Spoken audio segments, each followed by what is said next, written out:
লজ্জা অলসতায়। লজ্জা কিসে? আরো জোরে। নবীরা কি এমনি এমনি বসে বসে খাইছে? কঠিন পরিস্থিতিতেও নবীরা পরিশ্রম করে উপার্জন করা লেগেছে, ঠিক কিনা?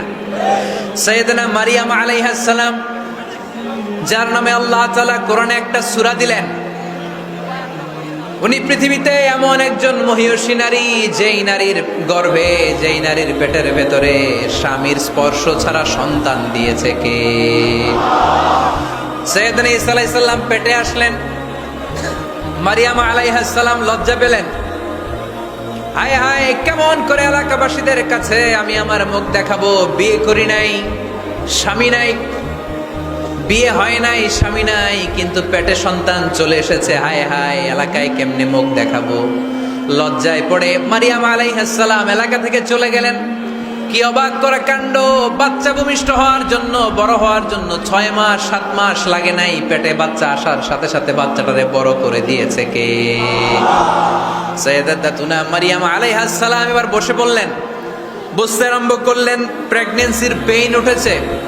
হঠাৎ করে পেট থেকে বাচ্চা ভূমিষ্ঠ হয়ে যাওয়ার পরে উনি কাঁপতে আরম্ভ করলেন। ক্ষুধার চোটে খাবার কিছু নাই, সামনে ঝর্ণা, উপরে একটা খেজুর গাছ। সাইয়েদনা ঈসা আলাইহিস সালামকে কোলে নিয়ে মারিয়াম আলাইহিস সালাম মনে মনে ভাবে, হায় রে, কেউ যদি একটু খেজুর পেড়ে দিত, এই ক্ষুধার মুহূর্তে আমি খেজুর খেয়ে পেটের ক্ষুধা নিবারণ করতাম। রব্বুল আলামিন মারিয়ামকে উদ্দেশ্য করে আয়াত নাজিল করে দিলেন, ওয়া হুজ্জি ইলাইকি বিজিযইন নাখলাতি তুসাকিত আলাইকি রতবান জানিয়া। কোরআন সাক্ষী, হুজ্জি ইলাইকি বিজিযইন নাখলা, এর মানে হচ্ছে মারিয়াম, কেউ পেড়ে দিবে না, একটু কষ্ট করে হাতটা উঁচু করে খেজুরের ডালা ধরে ঝাঁকুনি মারো, টসটসে কাঁচা পাকা খেজুর নিচের দিকে পড়বে, তারপর তুমি তুলে খাবে। সুবহানাল্লাহ পড়ে।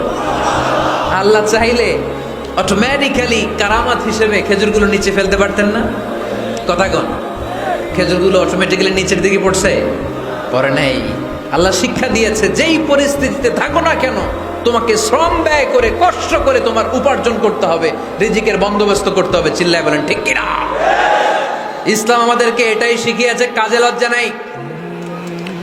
আবার বিশ্বনবী বললেন, ইন খামাতিস সাআ ওয়া ফি ইয়াদি আহাদিকুম ফাসিলাতুন, তোমাদের কারো হাতে যদি একটা চারা বীজ থাকে, সে যদি দেখে কিয়ামত হতে শুরু করেছে, ফাইন ইসতাতা আন ইয়াগরিসাহা ক্বাবলা আন তাকুমাস সাআ ফালইয়াগরিসহা, কারো হাতে একটা চারা বীজ নিয়ত করেছে, চারা বীজটা রোপণ করবে, ইন দ্য মিন টাইম দেখলো কিয়ামত হতে শুরু করেছে, বিশ্বনবী বললেন, যদি তোমার সুযোগ থাকে কিয়ামত হওয়ার আগে চারা বীজটা রোপণ করে দাও।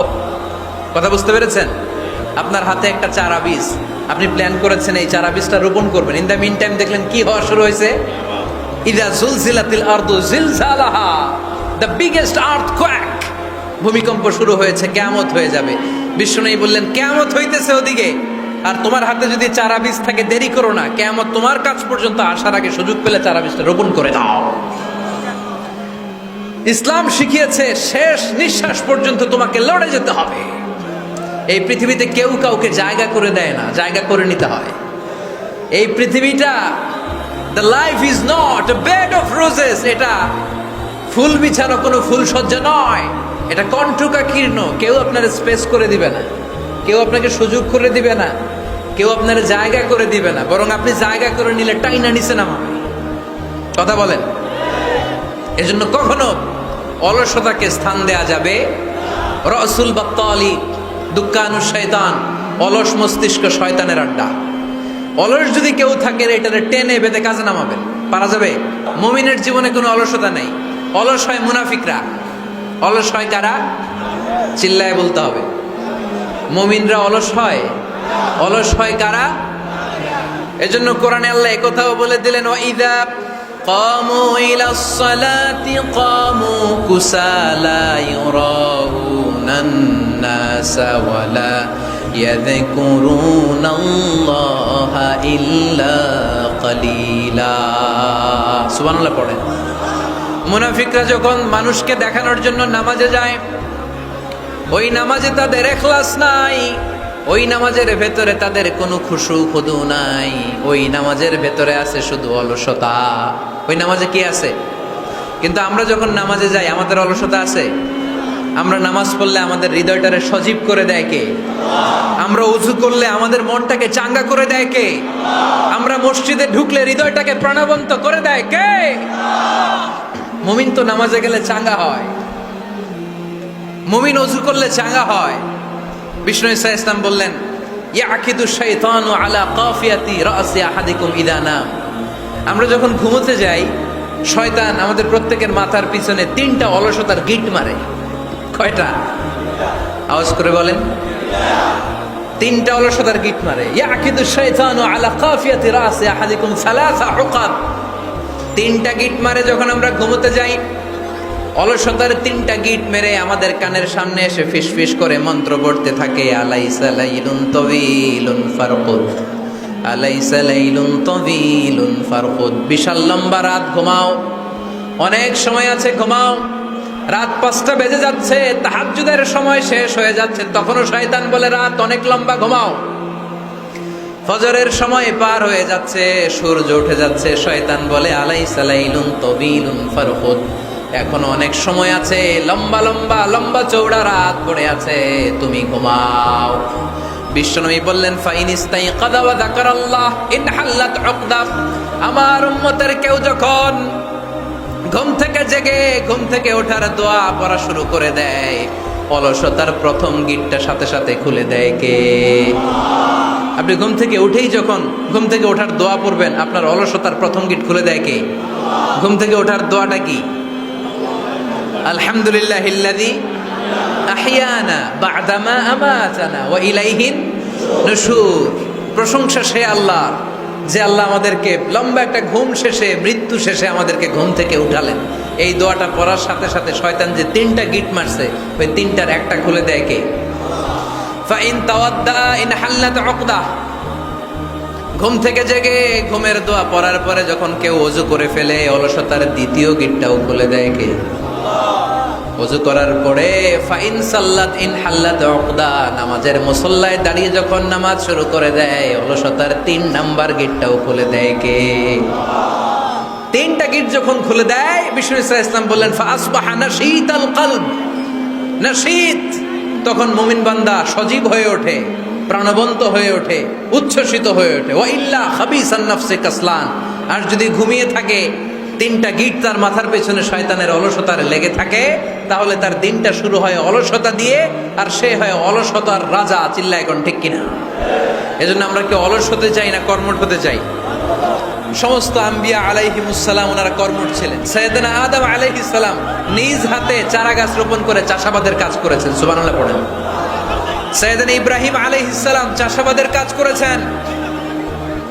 সাইয়েদনা দাউদ আলাইহিস সালাম নিজ হাতে যুদ্ধের জন্য যে পোশাক পরতে হয়, যেটা পরলে গায়ের মধ্যে ছুরি মারলেও ঢুকে না, ওই শিরস্ত্রাণ বানিয়েছেন, নিজ হাতে তলোয়ার বানিয়েছেন, সুবহানাল্লাহ পড়েন। সাইয়েদনা মূসা আলাইহিস সালাম ছাগল চড়িয়েছেন। সাইয়েদনা মূসা আলাইহিস সালামের মেজাজ নরম না গরম?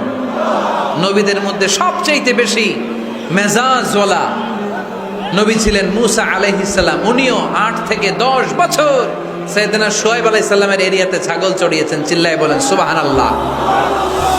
এজন্য নবীরা যেহেতু কাজ করেছেন, কর্মঠ ছিলেন, আমরাও কর্মঠ হব, ঠিক কিনা? সাহাবারাও কর্মঠ ছিলেন, বিশ্বনবীর সাহাবারাও ব্যবসা করতেন। সাইয়েদনা আবু বকরের বিশাল ব্যবসা প্রতিষ্ঠান ছিল, সুবহানাল্লাহ পড়েন। আপনারা হজ উমরা করেছেন কে কে দেখি? করছেন? মাশাআল্লাহ। যারা করে নাই, আল্লাহ তাদেরকে আল্লাহর ঘর জিয়ারতের তুমি নসিব করো।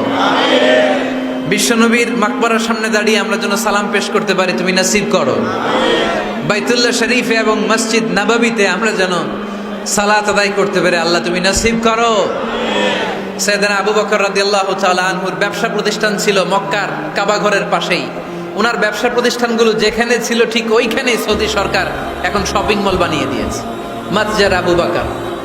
মক্কা শহরের যেখানে বহিরাগতরা এসে ওখানে ছাগল, ওখানে ঘোড়া, উট এগুলো রাখতো, আস্তাবল রাখতো, ঘোড়া আর উট যেখানে রাখা হতো, ঠিক ওই জায়গায় সৌদি সরকার ওটার পার্কিং লট বানাই দিচ্ছে।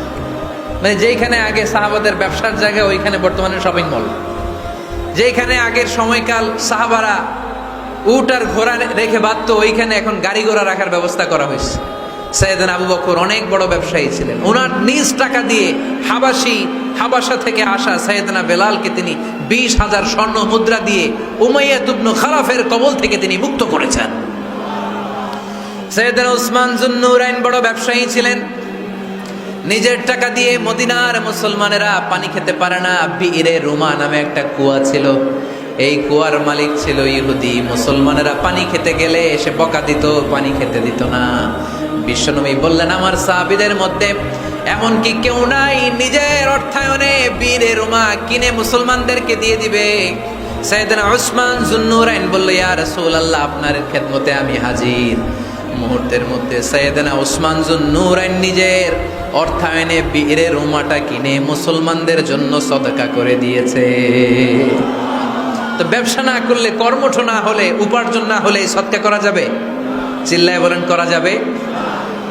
সুনানে তিরমিজির বর্ণনা, বিষ্ণু ঈসা ইসলাম মক্কা থেকে যত সাহাবারা হিজরত করে মদিনায় এসেছে, মদিনাতে কোনো না কোনো সাহাবার সাথে বিশ্বনবী ভ্রাতৃত্বের বন্ধনে আবদ্ধ করে দিয়েছে। সুবহানাল্লাহ পড়েন। এজন্য মক্কা থেকে যারা এসেছে এদেরকে বলে মুহাজির। এদেরকে কি বলে? আর মদিনায় যারা ছিল এদেরকে বলে আনসার। এদেরকে কি বলে? আওয়াজ করে উত্তরে দিবেন। মক্কা থেকে যারা এসেছে তাদের নাম, আর যারা মদিনার সাহাবী তাদের নাম আনসার। মক্কা থেকে হিজরত করে যে সমস্ত সাহাবারা এসেছিল তারা ছিল মদিনার মেহমান। বিশ্বনবী এক এক মক্কার সাহাবীকে মদিনার এক এক সাহাবীর সাথে ভ্রাতৃত্বের বন্ধনে আবদ্ধ করে দিলেন। আব্দুর রহমান ইবনে আউফ রাদিয়াল্লাহু তাআলা আনহু, ওনার সাথে ভ্রাতৃত্বের বন্ধনে যে সাহাবীকে বিশ্বনবী আবদ্ধ করে দিলেন, ওনার নাম হচ্ছে সাআদ ইবনে রাবিয়া। কি নাম? মদিনার অনেক বড় ব্যবসায়ী। বিশ্বনবী বললেন, ও আব্দুর রহমান ইবনে আউফ, সম্পদ ছেড়ে দিয়ে, পরিবার ছেড়ে দিয়ে, স্থাবর সব ছেড়ে দিয়ে আল্লাহ রাসূলের ভালোবাসায় মক্কা থেকে মদিনায় এসেছো। মদিনায় তোমার চিন্তা নাই, সাদ ইবনে রবিকে আমি তোমার ভাই বানিয়ে দিলাম। সাদ ইবনে রবি তোমার আপন ভাইয়ের মতো।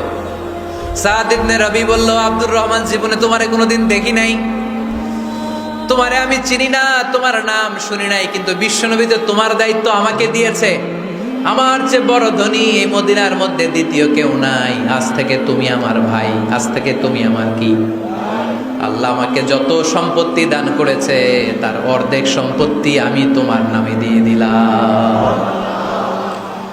ও আব্দুর রহমান ইবনে আউফ, শুধু তাই নয়, রব্বুল আলামিন আমাকে 2 জন স্ত্রী দিয়েছে। কয়জন? তুমি দেখো আমার কোন স্ত্রীকে তোমার বেশি ভালো লাগে, যার নাম তুমি বলবে সাথে সাথে আমি তারে তালাক দিয়ে দিব। তার ইদ্দত পালন শেষে তুমি তাকে বিয়ে করে তোমার সাথে নিয়ে যাবা। সুবহানাল্লাহ। কারণ বিশ্বনবী তোমার দায়িত্ব আমার কাঁধে দিয়েছে, তুমি আমার ভাই। আমি মদিনার সবচেয়ে বড় ধনী, আমার অর্ধেক সম্পদ আমি তোমারে দিয়ে দিব। আমার 2 স্ত্রীর 1 স্ত্রীকে তোমারে দিয়ে দিব। সাইয়েদনা আব্দুর রহমান ইবনে আউফ এই কথা শুনে অবাক হলেন। অবাক হয়ে উনিও এক অবাক কথা বললেন। উনি বললেন, লা হাজাতা লি ফি ইয়া আখি, ও আমার প্রাণের ভাই, তোমার কথা শুনে আমার হৃদয়টা ভরে গিয়েছে, কিন্তু তোমার সম্পদেরও দরকার আমার নাই, তোমার স্ত্রীরও দরকার আমার নাই। বারাকাল্লাহু ফি মালিক ওয়া লি আহলিক, আল্লাহ তোমার মালেও বরকত দেখ, তোমার সম্পদেও বরকত দেখ। তুমি শুধু একটু কষ্ট করবা। কি কষ্ট? দুল্লানি আলা সুক, show me the way to the market. তুমি মদিনায় কোনো মার্কেট আছে কিনা, শপিং মল আছে কিনা, ব্যবসা প্রতিষ্ঠান আছে কিনা আমারে দেখায় দাও। সুবহানাল্লাহ পড়ো। আমরা হইলে কি করতাম? লক্ষ্মীপুরে যারা আসছে এদের একজনকে যদি বলা হয়, ভাই আপনি এখন থেকে লক্ষ্মীপুরের ভাই, আমার অর্ধেক সম্পদ আপনারা দিয়ে দেব, কি করবে? পায়ের উপর পা তুলে খাবে আর বলবে, কি আনন্দ আকাশে বাতাসে। ঠিক কিনা? এরপর যদি বলি, ভাই আমার 2 বউ, যেটারে সুন্দর লাগে বলেন তালাক দিয়ে দেই, নিয়ে যান, কি বলবে? কি আনন্দ আকাশে বাতাস। আল্লাহ রাসূলের সাহাবী আব্দুর রহমান ইবনে আউফ বললেন, লা হাজাতা লি ফি, আমার দরকার নাই। দুল্লানি আলা সুক, just show me the way to market. এখানে মার্কেট কই আছে দেখায় দাও। অবাক হয়ে গেলেন সাদ বিন রবি। বললেন, ও আব্দুর রহমান ইবনে আউফ, ঠিক আছে, তুমি যদি নিতে না চাও তোমারে আমি জোর জবরদস্তি করব না। শুনে রাখো, মদিনাতে ইহুদিদের কয়নুকার একটা বাজার আছে। এই কথা বলার সাথে সাথে আব্দুর রহমান ইবনে আউফ চলে গেলেন। এর পরের দিন অল্প কিছু পনির আর ঘি দিয়ে ব্যবসা শুরু করলেন।